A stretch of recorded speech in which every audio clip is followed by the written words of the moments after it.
नमस्कार, आप देख रही हैं SP9 न्यूज़ और आपके साथ मैं हूं क्रांति सिंह। एक बार फिर से आज का हमारा ये खास कार्यक्रम आप लोगों के लिए लेकर के आई हूं और आज के इस खास कार्यक्रम में हिमाचल चुनाव के बाद गुजरात के तारीखों का ऐलान आखिरकार क्यों नहीं हो रहा है, इस पर चर्चा करेंगे। और इन तारीखों के ऐलान ना होने के बाद आखिरकार इतने सारे सवाल जो है वो क्यों उठाए जा रहे हैं, क्योंकि देखिए गुजरात का चुनाव बेहद नज़दीक है, ये खबर बार बार आ रही है, लेकिन किस तारीख को होगी ये किसी को नहीं पता। हिमाचल प्रदेश के चुनाव की तारीखों का ऐलान जो है वो कल ही कर दिया था ईसी ने, लेकिन उसके बाद जो है इलेक्शन कमीशन के ऊपर अब सवाल के जो बहार है वो उठने शुरू हो गए कि आखिरकार गुजरात के चुनाव में जो है क्यों यहाँ पर बार बार देरी की जा रही है और डेट तक का अनाउंसमेंट नहीं हो रहा है। और सबसे बड़ा सवाल कौन सी पार्टी उठा रही है और किस पार्टी के ऊपर ये तमाम सवालों का जत्था पड़ रहा है, वो तमाम मुद्दे समझने के लिए देखिए हमारी ये खास रिपोर्ट। हिमाचल प्रदेश विधानसभा चुनाव की तारीखों का ऐलान हो गया है। गुजरात में भी चुनाव होने हैं, लेकिन अभी तक वहां के लिए तारीखों की घोषणा नहीं की गई है। ऐसे में कांग्रेस लगातार चुनाव आयोग पर कई सारे सवाल उठा रही है। कांग्रेस महासचिव जयराम रमेश ने कहा है कि ये इसलिए किया गया ताकि प्रधानमंत्री को और बड़े वादे करने का समय मिल जाए। इसे नियमों का उल्लंघन बताया जा रहा है, क्योंकि 2 राज्यों में अगर विधानसभा का कार्यकाल 6 महीने के अंदर खत्म होता है तो चुनाव एक साथ कराए जाते हैं और परिणाम भी साथ घोषित होते हैं। विपक्ष के सवालों के बीच मुख्य चुनाव आयुक्त राजीव कुमार ने गुजरात में चुनाव तारीखों का ऐलान नहीं किए जाने की वजह बताई है। उन्होंने कहा कि चुनाव आयोग ने किसी तरह से भी नियमों का उल्लंघन नहीं किया है। उन्होंने ये साफ किया कि दोनों ही राज्यों के विधानसभा का कार्यकाल खत्म होने में 40 दिन का अंतर है। नियम के मुताबिक कम से कम 30 दिन का हो ताकि एक के परिणाम का असर दूसरे पर ना हो।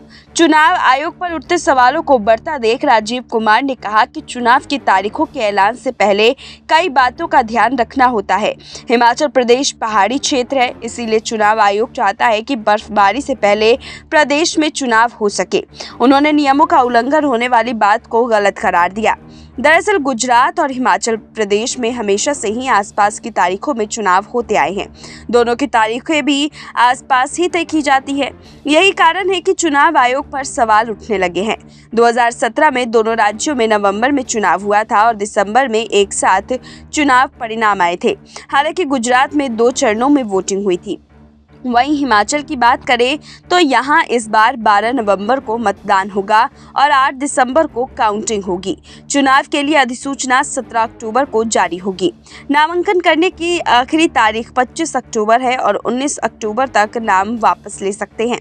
चलिए अब हम आपको बताते हैं कि चुनाव आयोग के फैसले पर क्यों उठ रहे हैं सवाल। देखिए, सबसे पहला, चुनाव आयोग पर हिमाचल के चुनाव की तारीखों का ऐलान करने के साथ विपक्ष अब सवाल उठाने लगा है कि आखिर क्यों दोनों राज्यों में तारीखों का ऐलान एक साथ नहीं किया गया। हालांकि राजीव कुमार ने इन सवालों को लेकर सफाई भी दी है। राजीव कुमार ने कहा कि 2017 में भी ऐसा ही हुआ था, जब गुजरात और हिमाचल के चुनावों की तारीख अलग अलग घोषित की गई थी।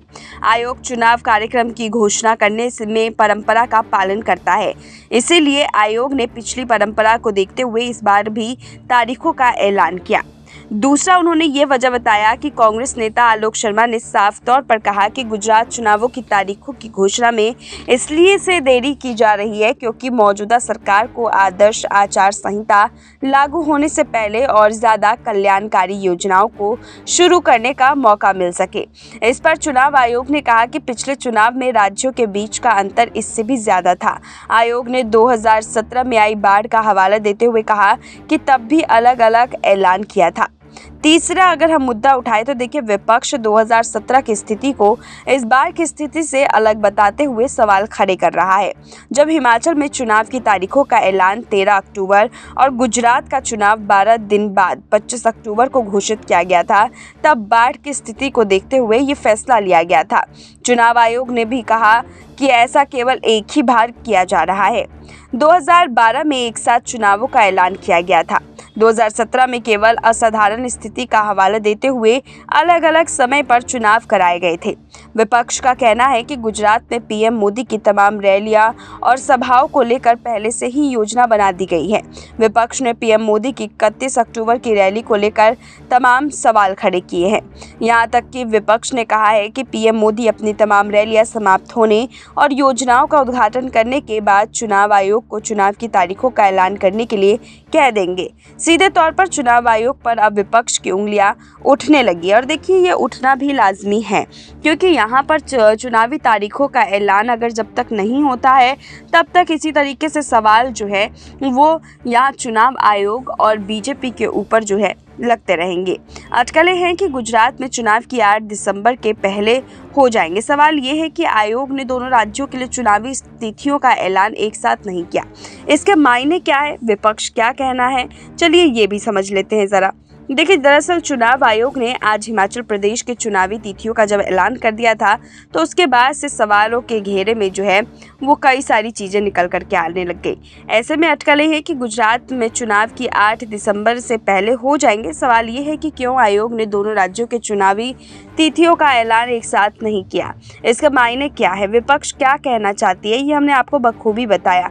लेकिन हम आपको बता दें कि देखिए, गुजरात से पहले हिमाचल विधानसभा का कार्यकाल खत्म होगा और यही वजह रही कि हिमाचल प्रदेश की डेट्स जो हैं वो आगे कर दी गई और यहाँ पर जो है गुजरात की डेट्स जो है वो पीछे अभी तक मतलब कि सभी के सामने आई भी रही हैं। और देखिए, अगर हम पार्टियों के बीच चल रहे विवादों को भी देखें तो जाहिर सी बात है कि उनके बीच में ये सवाल उठवाना कोई बड़ी बात नहीं थी, क्योंकि जहाँ तक देखा गया था कि चुनावी माहौल के बीच में गुजरात के इलेक्शन डेट को लेकर के सभी लोग जो है उत्सुक से यहाँ पर इंतज़ार कर रहे थे। लेकिन उस बीच में देखिए, पीएम मोदी की रैलियाँ थमती हुई नज़र नहीं आ रही है। तो ऐसे में विपक्ष का जो सवाल बार बार उठ रहा है कि पीएम मोदी की रैलियाँ या फिर उनकी तरफ से किए जा रहे जन कल्याणकारी योजनाओं की वजह से जो है वो जनता को लुभाने की कोशिश के लिए उन्हें थोड़े और समय की ज़रूरत होगी और यही वजह है कि वो उस समय को जो है अपने साथ पिरो करके रखना चाहते हैं।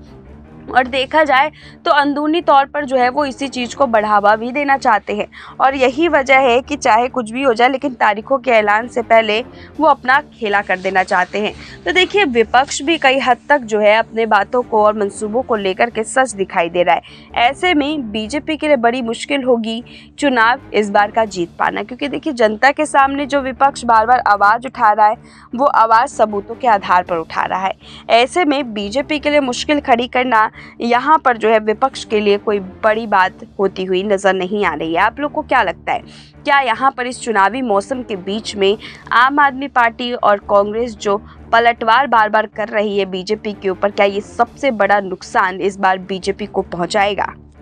तो देखा आपने किस तरीके से जो है इलेक्शन कमीशन को लेकर के सवाल पे सवाल जो है वो उठते जा रहे हैं और इन सवालों से बचने का काम अब कैसे करेगी इलेक्शन कमीशन की टीम, या फिर जो सवालों के घेरे में खड़े हो रही है बीजेपी पार्टी कि वही इलेक्शन कमीशन को भी रेगुलेट कर रही है।